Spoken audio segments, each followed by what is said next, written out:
नमस्कार, आप देख रहे हैं स्पोर्ट्स चैट। मैं हूं शशांक सिंह और खबर जुड़ी हुई है पृथ्वी शॉ से। और सवाल यही है, curious case of Prithvi Shaw, आखिर वो टीम में सिलेक्ट क्यों नहीं होते। बल्ले से रन भी आ रहे हैं, लोग मानते भी हैं कि वो टैलेंटेड हैं। अब ये सब होने के बावजूद डेब्यू में 100 लगाया हुआ है उन्होंने। सबसे सबसे कम उम्र में टेस्ट शतक लगाने वाले वो खिलाड़ी हैं, 18 वर्ष 329 दिन कुछ ऐसे में। तो ऐसे में उनका सिलेक्शन क्यों नहीं होता। पिछले साल उन्होंने विजय हजारे ट्रॉफी में 800 से ज्यादा रन बना दिए थे, रिकॉर्ड बना दिया था। उसके बाद अभी उन्होंने क्या किया है, 379 रन खेलकर उन्होंने सारे रिकॉर्ड तोड़ दिए हैं। 383 गेंदों पर मात्र उन्होंने 383 रनों की पारी खेली है। और ये पारी मुंबई के लिए रणजी ट्रॉफी में सबसे बड़ी पारी है। आपको मैं बता दूं कि जो सबसे बड़ी पारी आज तक खेली गई है रणजी ट्रॉफी और फर्स्ट क्लास क्रिकेट में बाय एन इंडियन, वो थी 1948 में महाराष्ट्र के लिए भाऊ साहेब निंबलकर की पारी, जिन्होंने 443 रन काठियावाड़ के खिलाफ बनाए थे दिसंबर महीने में 1948 के। लेकिन ये अब उसके बाद से सबसे बड़ी पारी है फर्स्ट क्लास क्रिकेट में, रणजी में। और ये रिकॉर्ड ब्रेकिंग नॉक है। 400 भी बन सकते थे, चूक गए, रियान पराग ने आउट कर दिया वर्सेस असम। ये रणजी ट्रॉफी मुकाबले में उन्होंने पारी खेली। लेकिन सवाल यही मेरे दोस्त कि आखिर इतनी बड़ी पारियां खेलने के बावजूद, इतनी आकर्षक पारियां खेलने के बावजूद, जब तुलनाएं वीरेंद्र सहवाग से होती थी, तो वो खिलाड़ी क्यों अभी भी पिक नहीं हो रहा है। यहां पर भी आप देखिए कि ये हाईएस्ट एवर स्कोर है for Mumbai, second highest score है रणजी जो मैंने बताया। इन्होंने एक एलीट ग्रुप अब ज्वाइन कर लिया है, यानी कि रोहित और सहवाग के बाद ये तीसरे ऐसे भारतीय क्रिकेटर बन गए हैं जिन्होंने टी20, लिस्ट ए क्रिकेट और फर्स्ट क्लास क्रिकेट में, टी20 में 100, लिस्ट ए में 200 और फर्स्ट क्लास में 300। और वैसे तो ये अगर आप डोमेस्टिक क्रिकेट लेवल पे देखें तो ये पहले ऐसे क्रिकेटर हैं। लेकिन वीरेंद्र सहवाग और रोहित शर्मा ने इंटरनेशनल लेवल पर भी ये काम किया हुआ है। तो ये एक रिकॉर्ड है। लेकिन जब आप इन्हें देखते हैं तो इतना 2018 से डेब्यू करने वाला खिलाड़ी इतने समय से बाहर क्यों है। आप उनका इंडिया रिकॉर्ड देखिए, 5 टेस्ट, 42 से ज्यादा की औसत, क्यों मौका नहीं मिल रहा है इनको। उसके बाद देखिए 6 वनडे, 31.5 की औसत है, कोई बात नहीं, एक टी20 में मौका मिला है और वहां पर वो खाता भी नहीं खोल सके थे। लेकिन जुलाई 2021 में राहुल द्रविड़ वाली जो कोचिंग वाली टीम थी, जब मुख्य टीम इंग्लैंड में थी, वहां पर पृथ्वी शॉ जो है उन्होंने अपना पिछला अंतरराष्ट्रीय मुकाबला खेला था, जिसके बाद से उन्हें कंसिडर तक नहीं किया गया है और सिलेक्शन में भी उनकी बात नहीं आती है। बहुत से सोशल मीडिया प्लेटफॉर्म पर उनको लेकर और बहुत से कुछ लोगों ने भी सवाल उठा दिए हैं कि भाई हमें कुछ ऐसी बात पता चली है, या जो भी रीजंस है, जिसके बाद बहुत से कयास लगने शुरू हो गए हैं कि क्या उनको ड्रिंकिंग की प्रॉब्लम है, क्या उनको डोपिंग की प्रॉब्लम है। भैया मेरा बड़ा सीधा सा जवाब है इसमें कि अगर वो कोई गलत काम करते हैं तो आप पुलिस में शिकायत कर दीजिए, अगर वो डोपिंग का कोई इशू है तो एनसीबी में शिकायत कर दीजिए। तो ये, लेकिन अगर वो इतने टैलेंटेड हैं और बार बार आकर वो बल्ले से अपना कमाल दिखा रहे हैं, तो उनको सिलेक्ट क्यों नहीं किया जाता। मैं आपको बताता हूं कि इसका मुद्दा क्या हुआ है। साल 2018 में हुआ क्या था कि टर्ब्यूटालाइन एक सब्सटेंस है, वो इंजर्ड भी थे उस दौरान, और ये दरअसल ब्रीदिंग के उसमें पाया जाता है, जो भी दवाइयां होती है, तो उसमें ये सब्सटेंस पाया जाता है। तो जो टेस्ट हुए, डोप टेस्ट हुए, इनको मार्च 2019 में 8 महीने के लिए बैन कर दिया था बीसीसीआई ने। और वो इसलिए क्योंकि इनकी बॉडी में यूरिन सैंपल में ये सब्सटेंस पाया गया था, टर्ब्यूटालाइन। और ये दरअसल जो ब्रीदिंग को आपको हेल्प करता है, वैसी दवाइयों में ये सब्सटेंस पाया जाता है। तो अब क्या हुआ भाई, अब उसके बाद से इन्होंने अंतरराष्ट्रीय क्रिकेट में तो वापसी भी की है और उन्होंने क्रिकेट भी खेला है। 8 महीने का वो बैन लगा था, 2 और क्रिकेटर्स पे लगा था, लेकिन ऐसा कुछ नहीं था। और उसके बाद अगर मैं आपको बात बताऊं पृथ्वी शॉ की, तो पृथ्वी शॉ ने यह कहा था कि मैं 1 महीने तक घर से बाहर तक नहीं निकल पाया था, ऐसा उनको इसके बाद झेलना पड़ा था। ये पृथ्वी शॉ की कहानी है, ये पृथ्वी शॉ ने खुद कहा है। उन्होंने कहा कि हाँ, ये मुझे अपनी स्ट्राइड में लेना पड़ेगा, ये उन्होंने तब कहा था। लेकिन क्योंकि अब ये है जिसकी जानकारी मुझे नहीं थी, और वो मेडिसिन जो हैं वो हम ले लेते हैं। ये सब्सटेंस वैसे लिया जा सकता है अगर आप पहले से इंफॉर्म कर दें, लेकिन इसकी जानकारी पृथ्वी शॉ को नहीं थी, जिसके चलते उन्होंने कहा कि ओवर द काउंटर मेडिसिन होती हैं वो हमने ले ली और उसके चलते मुझे ये बैन लगा दिया गया। 19 वर्षीय थे तब वो, और उसके अलावा डेब्यू में शतक लगा चुके थे। तो ये उनका कहना था तब। टर्ब्यूटेलाइन, जैसा कि मैंने बताया आपको, ये वाडा की वर्ल्ड एंटी डोपिंग एजेंसी उसकी प्रोहिबिटेड लिस्ट में आता है। तो ये तो हुई 2019 की बात। 2021 में इनको ये सवाल उठा और कई लोगों ने फिर इन पर सवाल उठाने शुरू कर दिए कि भाई ये जो खिलाड़ी है ये फिट नहीं है, ये आड़ा तिरछा है। बॉडी शेमिंग इनकी शुरू हो गई सोशल मीडिया पर, और खुद जो बीसीसीआई है उसकी तरफ से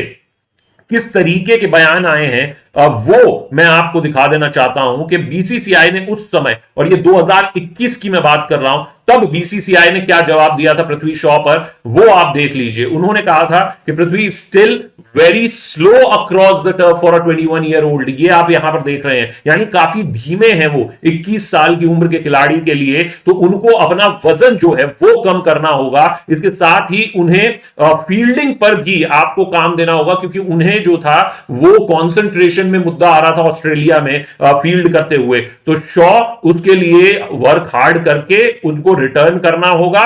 इसके साथ ही जो बीसीसीआई सोर्स थी उन्होंने ये कहा था कि उनके सामने ऋषभ पंत का उदाहरण है।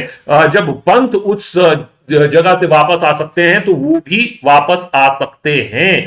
ये बीसीसीआई सोर्स का, सूत्र का कहना था। लेकिन इसके अलावा जो सूत्र है उन्होंने एक और चीज कही थी, और वो ये कही थी कि उनको जो फॉर्म के लिहाज पर हम कई बार उनको पिक कर लेते हैं कि एक ही टूर्नामेंट में उन्होंने बहुत सारे रन बना दिए, तो उसके बाद हम पिक कर लेते हैं, फिर वो अंतरराष्ट्रीय टूर्नामेंट में जाते हैं, वहां पर वो रन नहीं बनाते। तो ये एक वजह है कि उन्हें कंसिस्टेंटली अच्छा करना पड़ेगा, और इस वजह से वो बहुत अच्छे प्लेयर हैं, बहुत ज्यादा समय तक उन्हें इग्नोर नहीं किया जा सकता। ये 2021 की बात है मेरे दोस्त। लेकिन 2021 के बाद में 2022 का भी आपको ब्यौरा दे देता हूं कि 2022 में पृथ्वी शॉ के साथ क्या हुआ। 2022 के शुरुआत में ही जो पृथ्वी शॉ हैं उन्होंने क्या किया, उनको ये बोल दिया गया कि वो भाई यो टेस्ट नहीं पास कर पाते, वो फिट नहीं है। फिटनेस इश्यूज बता के पृथ्वी शॉ का सिलेक्शन नहीं किया जा रहा था, क्योंकि 2021 की जुलाई में तो मैंने बताया आपको कि वहां पर पिक हुए थे। तो लेकिन उसके बाद से 2022 में उनका कोई सिलेक्शन नहीं हुआ, ना उनका नाम कंसिडर किया गया,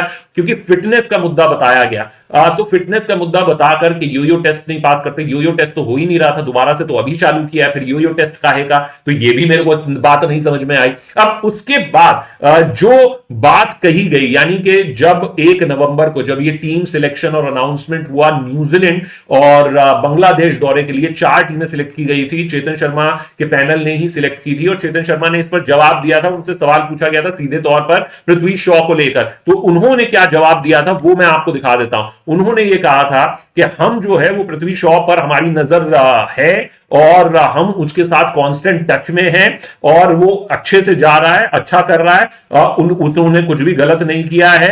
लेकिन अभी जो है हमें ये भी देखना होगा कि जिन खिलाड़ियों को हमने पिक किया है उनको भी तो मैचेस मिल जाए, उनको मैचेस मिले, क्योंकि टीम में अभी ऑलरेडी इतने ओपनर्स हैं, इतने खिलाड़ी हैं, तो उन लोगों को भी मौका मिलना जरूरी है। चाहे आप बात शुभमन गिल की करें, ईशान किशन की करें, फिर केएल राहुल हैं, रोहित शर्मा, फिर आपके पास विराट कोहली भी एक वर्ल्ड कप में तो बतौर ओपनर ही गए थे, 3rd ओपनर। तो ये सारे जो ऑप्शंस हैं उन्होंने कहा कि उन लोगों को भी तो मौका मिलना चाहिए। तो ऐसे में सिलेक्टर्स जो है वो कांस्टेंट टच में है पृथ्वी शॉ के, और वो उन्हें उनका जो चांस है वो जल्दी ही मिलेगा। लेकिन जब उन्हें इग्नोर कर दिया गया था वहां पर भी, तो हमें पृथ्वी शॉ के बहुत से क्रिप्टिक ट्वीट्स देखने को मिलते हैं, क्रिप्टिक रिएक्शंस देखने को मिलते हैं। और एक ऐसा ही रिएक्शन अक्टूबर 2022 31 अक्टूबर जब टीम अनाउंसमेंट हुआ था, तो ये रिएक्शन आया था, और उन्होंने अपने इंस्टा स्टोरी पे ये डाला था कि hope you are watching everything Sai Baba. Sai Baba की फोटो के साथ उन्होंने लिखा था कि उम्मीद करता हूं कि आप सब देख रहे हैं ना। तो ये पृथ्वी शॉ ने एक क्रिप्टिक ट्वीट डाला था तुरंत टीम अनाउंसमेंट के बाद, और जब उनका नाम नहीं था। लेकिन इसके बाद उन्होंने जवाब भी दिया था जब 2021 की बात हुई थी और उनके फिटनेस को लेकर पूरा बवाल कटा था। तो मैं आपको बता दूं कि तब उन्होंने इसका जवाब दिया था, और उन्होंने बताया था कि हां, मैं डिसअपॉइंटेड जरूर हूं कि मेरा नाम नहीं पिक किया जाता है, मेरे को नहीं सिलेक्ट किया जा रहा है, मुझे फिटनेस के लिए बोला गया है, लेकिन मैं फिटनेस के लिए पूरा ध्यान दे रहा हूं। लेकिन उसके अलावा उन्होंने क्या कहा, उन्होंने कहा ये 2021 की बात बता रहा हूं कि I did not work on different things in my batting. मैंने कुछ भी बल्लेबाजी में बदलाव नहीं किया है, लेकिन सिर्फ अपने फिटनेस पर काम किया है और मैंने अपने वेट लॉस पर काम किया है और मैंने अपना वजन जो है वो 7 से 8 किलो कम कर दिया है पिछले आईपीएल से। ये 2021 के आईपीएल के बाद की ये मैं कहानी बता रहा हूं आपको कि मैंने बहुत सा समय जिम में बिताया है, मैंने बहुत सी रनिंग की है, कोई भी मैंने स्वीट्स नहीं खाए हैं, कोल्ड ड्रिंक्स नहीं पिए और चाइनीज फूड भी मेरे मेन्यू से टोटली आउट कर दिया है मैंने। तो ये खुद पृथ्वी शॉ ने बताया है। आप इस पूरे बयान को देख रहे हैं, ये 2021 का बयान है और अब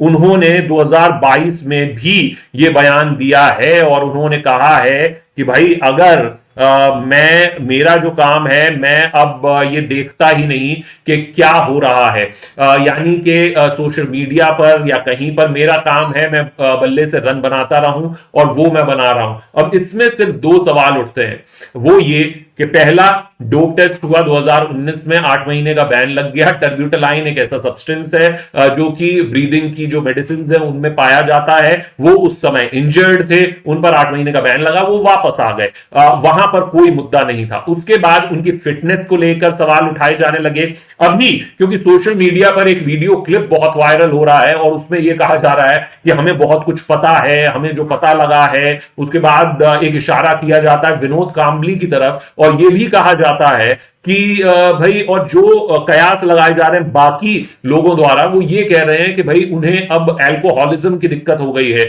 भैया मेरा ये कहना है, अगर डोपिंग का मुद्दा है, ये लीगल बात है, आप एनसीबी में शिकायत कर दीजिए।